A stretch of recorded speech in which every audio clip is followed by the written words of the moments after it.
Hey guys, what is going on? It is Karl here, back with another episode, and I've just recently been reading a couple things online, and they've been very strange. 9 out of 10 people are stressed when their battery drops 20%. That is a huge issue for everyone playing Pokemon Go. 1 out of 4 people have gotten into an argument with a significant other or romantic interest that includes Tinder dates for having an unanswered call because of a dead smartphone. Sarah, this has definitely happened to us.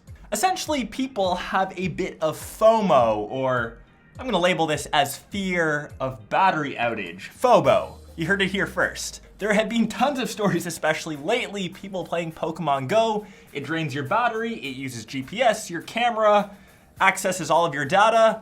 I need to catch my Pokemon. There may be a solution. And I know my number one complaint usually for smartphones is the battery dying too early. What's the point of having the latest and greatest if you can't use it all day? There are definitely some companies that come to mind. And why they continue to make smartphones thinner and thinner when they should instead just have a bigger battery.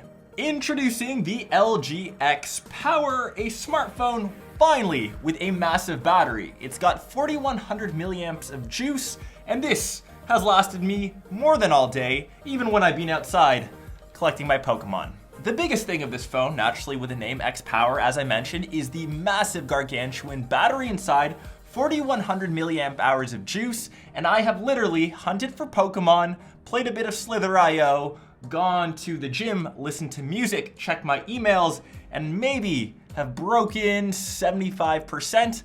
I have tried to no avail to get this battery to die by the end of the day, but I have been unsuccessful in my adventures. Maybe if I went for a 24-hour shift.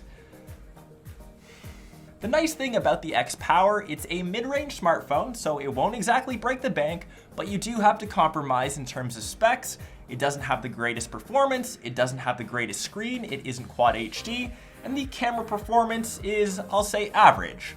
If you can live with those compromises, you now have a phone that can do essentially everything a flagship can do, slightly slower, but now it will last you easily all day, and maybe even 2.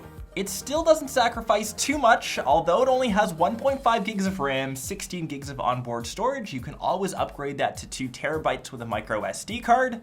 Super lightweight, fits nicely into your hand, a 5.3-inch screen, as I mentioned, 720p. It also has Quick Charge 2.0, so in case you run out of battery, and if you do, I will be very impressed. You can always charge this quicker, and you can be back to playing Pokemon, doing things on your smartphone, whatever you do on a day-to-day basis. There is definitely a hint of lag, especially when I was multitasking, playing a bit more graphic-intensive games, but if you're using the phone for your day-to-day tasks, whether I was checking my emails, browsing the net, even watching a bit of YouTube, it was totally fine. And just be a bit wary in case you are comparing benchmark scores. That is once again something that you'll have to consider. Regardless, if you are looking for a smartphone that can keep up with your day-to-day activities, you can sacrifice a bit in terms of performance, and you're not looking to break the bank, the LG X Power might be the one for you, and I will actually be giving this very device away. Make sure you sub to the channel, all of the info is right underneath the like button. Yeah, I think that pretty much wraps up this video. While I was recording, I sadly saw Electabuzz, which I still have to catch, so I'm gonna go out and explore to catch him.